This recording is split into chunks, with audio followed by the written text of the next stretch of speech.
మీ ఎలాంటి వ్యాపార ప్రకటనలకైనా వెంటనే మా ఛానల్ సంప్రదించండి. ప్రస్తుతం మనతో పాటు ప్రముఖ ఆధ్యాత్మికవేత్త, ఆస్ట్రాలజర్, దత్తాత్రేయ గణపతి ఉపాసకులు మురళీధర్ శర్మ గారు ఉన్నారు. గురువుగారితో మాట్లాడేద్దాం. నమస్కారం గురుగారు. మహాదేవ శ్రీమాత్రే నమః.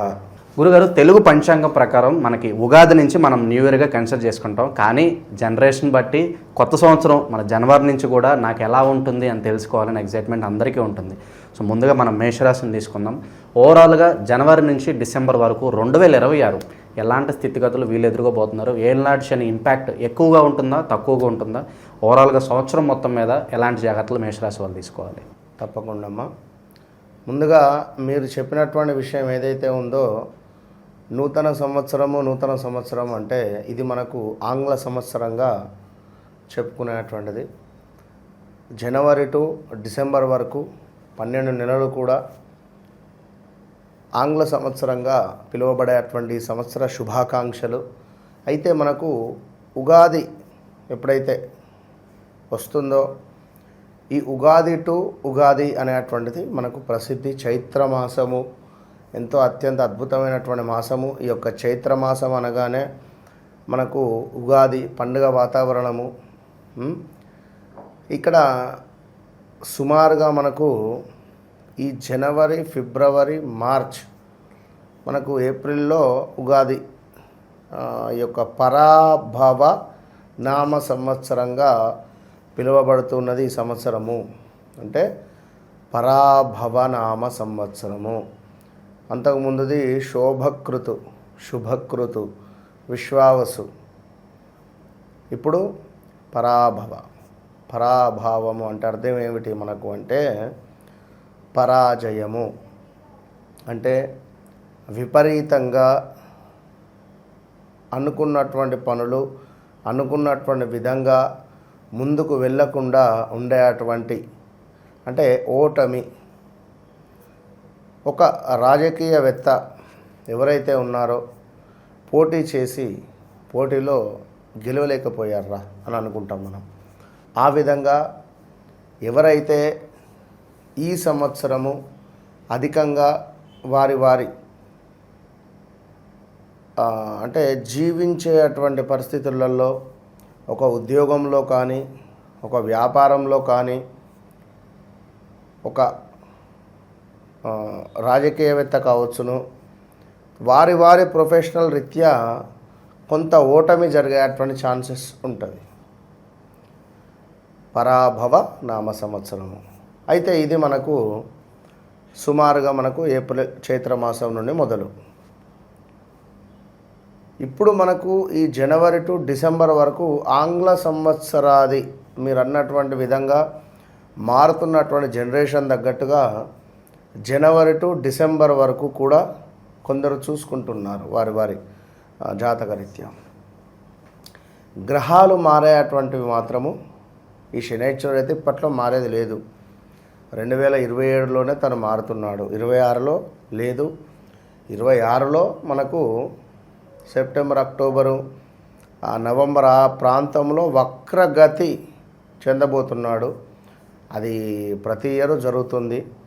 సో ఈ 2025లో కూడా శనైశ్వరుని యొక్క వక్ర దృష్టి అనేటువంటిది మనకు రావడం జరిగింది. ప్రజెంట్గా ఇప్పుడు వక్ర దృష్టి కూడా ఉండడం అంటే సవ్యానికి రావడం జరిగింది. మొత్తం మీద ఎవరైతే 8వ తారీఖు, 17వ తారీఖు, 26వ తారీఖు, ఇవి బాగా గుర్తుంచుకోండి. ఈ డేట్స్లలో జన్మించిన వారు ఈ సంవత్సరము నూతన కార్యక్రమాలు కానీ, నూతన పనులు అది ఏదైనా కావచ్చును, మీరు మొదలు పెట్టకుండా ఉంటేనే మంచిది. ఈ మేషరాశి వారు ఒకవేళ తప్పట్లేదు అని అనుకుంటే అది వ్యక్తిగత జాతకాన్ని చూసుకునే ముందుకు వెళ్ళాలి. అది ఎట్లా? డేట్ ఆఫ్ బర్త్, పుట్టిన సమయం. ఇవాళ ఒక తల్లి ఫోన్ మాట్లాడింది. ఆమె నూజివీడు దగ్గర ఏమో ఉంటుందన్నది. ఆమె పేరు వచ్చేసి ఆ అక్షరంతో మొదలయ్యింది. సుమారుగా ఐ థింక్ 60+, ఇంకొక 2.5 years అయితే జాబ్ రిటైర్మెంట్ ఉంది. So government job. ఆమెది మనకు వృశ్చిక రాశి రావడం జరిగింది. సింహ లగ్నం పడింది. లగ్నం ఎన్ని డిగ్రీస్లో పడింది, అదేవిధంగా లగ్నాధిపతి ఎక్కడ ఉన్నాడు అనేటువంటి విధంగా తన జాతకాన్ని చూసి తనతో మాట్లాడడం జరిగింది. నేను చెప్పింది చెప్పినట్టుగా యాక్యురేట్గా వచ్చింది. తనకు ఎవరో చెప్పారు అంగారక పాశుపతము చేయించుకోండి అని చెప్పి. అంగారక పాశుపతాన్ని చేయించుకున్నప్పటి నుండి ఇంకా అధికంగా ఇబ్బందులు వస్తున్నాయి అని చెప్పి అన్నది. చెప్పా ఈ టైంలో చేయించుకున్నారమ్మా అన్న. ఓకే. సో ఆమె జాతకరీత్యా కుజుడు నీచబడి ఉన్నాడు. ఈ కుజుడు నీచబడి ఉన్నప్పుడు మనం ముట్టుకోవద్దు. మనం ఏం చేయాలి, కొన్ని తాంత్రిక పరిహారాలు కానీ లేదా కొన్ని చిన్న చిన్న రెమెడీస్ చేసుకోవాలి. అవి ఆమెకు చెప్పడం జరిగింది. చాలా సంతోషం అనేది. అంటే మళ్ళీ గోచారరీత్యా తనది మేషరాశి అవుతుంది. 2 రకాలుగా కూడా తనకు సూచనలు చెప్పడం జరిగింది. సో అట్లా ఉంటుంది. కనుక నాది మేషరాశి, అయ్యో ఇప్పుడు ఈ 2026లో గురువుగారు ఈ విధంగా చెప్పారే అనేటువంటి బాధ అవసరం లేదు. ఎందుకు అంటే ఇప్పటికీ ఎన్ని కాల్స్, విపరీతమైనటువంటి కాల్స్. నిజంగా ప్రేక్షకులకు లైక్ ఈ యొక్క సబ్స్క్రైబర్స్కు చాలా అంటే చాలా అమ్మవారి ఆశీస్సులు. ఎంతగానో నమ్ముతున్నారు ప్రజలు. గురువుగారు అయితేనే కరెక్ట్గా చెప్తారని చాలామంది నమ్మి మీ దగ్గరికి వస్తున్నారు. చాలా సంతోషంగా ఉంది గురుగారు. మాకు కూడా చాలా బిజీ అయిపోయింది పరిస్థితి వాస్తవానికి కూడా.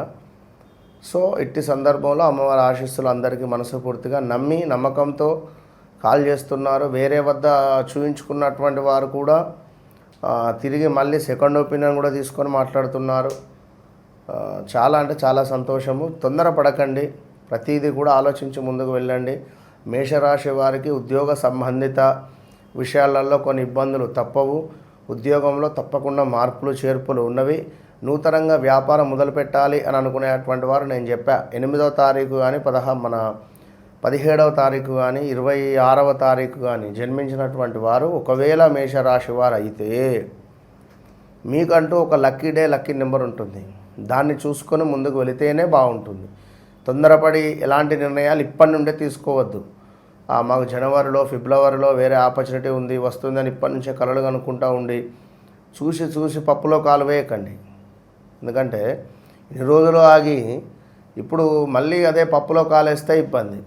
సో ఎవరైతే ఏ లెటర్తో ఉండేటువంటి వారు, అదేవిధంగా లా లెటర్తో ఉండేటువంటి వారు, అక్షరంతో ఉండేటువంటి వారు, LAC యాక్సిడెంట్స్ జరిగే ప్రమాదాలు ఉన్నవి. చాలా తగు జాగ్రత్త. స్థాన చలనాలు, ఇంట్లో విపరీతమైనటువంటి గందరగోళాన్ని చూడాల్సి వస్తుంది. నిత్యము చేసుకునేటువంటి పూజలు, వ్రతాలు పోస్ట్పోన్ కావచ్చును. తీర్థయాత్రలకు వెళ్ళొచ్చును, విహారయాత్రలకు వెళ్ళొచ్చును. విపరీతమైనటువంటి విందు వినోదాలు, వద్దు అన్న పిలిచి నాన్ వెజ్ రిలేటెడ్, మత్తు పదార్థాల రిలేటెడ్లో పాల్గొనడము, ఇంట్లో గొడవలు జరగడము, భార్యాభర్తలకు తీవ్రమైనటువంటి ఇబ్బందులు రావడము. గతంలో కూడా చెప్పాను నేను, ఏదైనా ప్రేమతో మనం వశపరుచుకోవాలి. కానీ తప్పలేదు అని అనుకునేటువంటి సందర్భాలలో ఒక్కసారి మాత్రం నన్ను కన్సల్ట్ చేయండి. ఎందుకు కన్సల్ట్ చేయండి అంటే, పిల్లలు ఏమైనా మత్తు పదార్థాలకు బానిస అవుతూ ఉన్నారు అనుకున్నా, లేదా మీ భర్తనే మీకు మత్తు పదార్థాలకు బానిస అవుతున్నారు అనుకున్నా, ఇలాంటి సందర్భాలలో ఒక్కసారి నన్ను కన్సల్ట్ కండి. మీ జీవితం మారకుంటే నన్ను అడగండి. ఓపెన్ కాదు, డబల్ ఓపెన్ ఛాలెంజ్ చేసి చెప్తున్నాను. ఎందుకంటే 2025లోనే ఓపెన్ ఛాలెంజ్గా చెప్పా. ఇది 26 కనుక డబల్ ఓపెన్ ఛాలెంజ్ ఇది. కనుక చాలామందికి ఈ యొక్క చెడు వ్యసనాలకు సంబంధించింది కూడా పాపం ఒక ఆయన అయితే ఆనందంతో వచ్చిండు నా దగ్గరికి, ఆనంద బాష్పాలతోటి. నేనే షాక్ అయిపోయాను. గురువుగారు చాలా ఇబ్బందిలో ఉండే, పొద్దుగాల తాగుడునట, మధ్యాహ్నం తాగుడునట, రాత్రి తాగుడునట. పాపం ఆయన వాళ్ళ పిల్లవాడు ఉద్యోగం లేక చాలా ఇబ్బందులలో ఉన్నాడు. 17 రోజులలో మార్పు వచ్చింది, పనికి వెళ్తున్నాడు అని చెప్పన్నారు. నేను చెప్తున్నా కదా, చిన్న మెలిక అంతే. మీ జీవితం మారకుంటే నన్ను అడగండి, చెప్తున్నా. అయితే వివాహం కాని వారికి వివాహ ప్రయత్నాలకు ముందుకు వెళ్ళండి. ఆల్రెడీ సుమారుగా ఒక 1 year అయిపోయింది వివాహ ప్రయత్నాలు.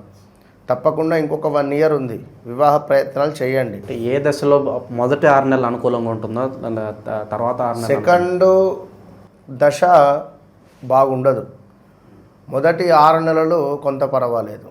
జనవరి టు జూన్. ఎప్పుడైతే ఈ మే, జూన్, జూలై దాటుతుందో విపరీతమైనటువంటి డబ్బు ఖర్చు అవుతుంది.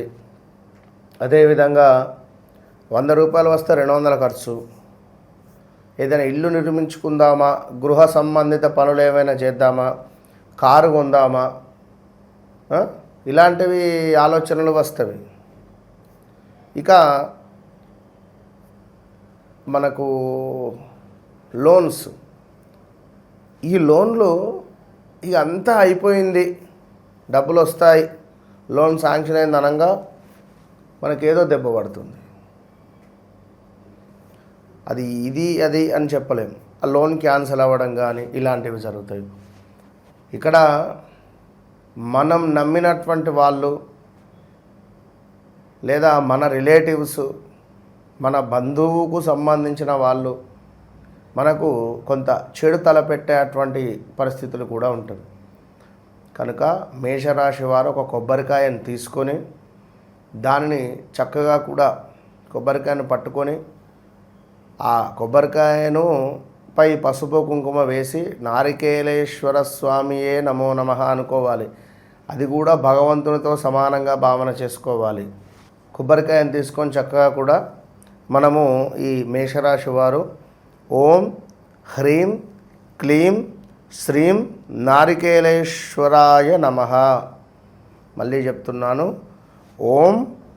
ఓం హ్రీం క్లీం శ్రీం నారికేళేశ్వరాయ నమః అనే మంత్రాన్ని చెప్పుకోవాలి తప్పకుండా కూడా. ఎందుకంటే చెడు దృష్టి, ఏమైనా శాపాలు కానీ, ఎవరైనా శాపనార్థాలు, అదేవిధంగా కొంత మంత్ర బాధల తొలగింపు కానీ, లేదా కట్లు వేశారు మాకు ఏ పని కాకుండా అని చెప్పుకునేటువంటి సందర్భాలు కానీ, ఆత్మశుద్ధికైనా మనశ్శాంతికైనా కూడా, అదేవిధంగా సంపూర్ణ ధన అభివృద్ధి కోసము, అదేవిధంగా శుభాలు జరగాలి అని అనుకునేటువంటి సందర్భాలలో ఆధ్యాత్మిక శక్తిని కూడా వృద్ధి చేసేటువంటి విధంగా కూడా మనకి యొక్క కొబ్బరికాయ అనేటువంటిది ఉపయోగపడుతుంది. అదేవిధంగా ఇది నారికేల తంత్ర క్రియ అని చెప్పడం జరుగుతుంది.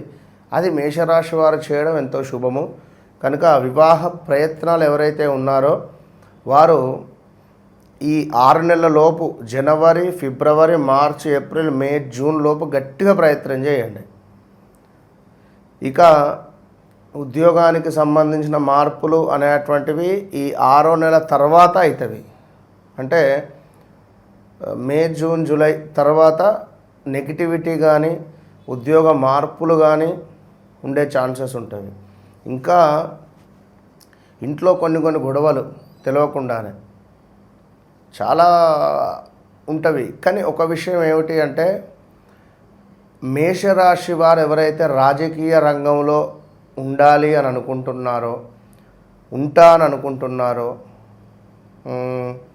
ఏదైనా పదవి, గవర్నమెంట్ ఉద్యోగానికి సంబంధించింది కావచ్చును, లేదా గవర్నమెంట్ సెక్టార్లో పనిచేసేటువంటి వారికి, అంటే కాంట్రాక్ట్ బేసిక్గా ఉండేటువంటి వారు పర్మనెంట్ కావాలి అనుకున్న వారికి ఛాన్సెస్ బాగా ఉన్నవి.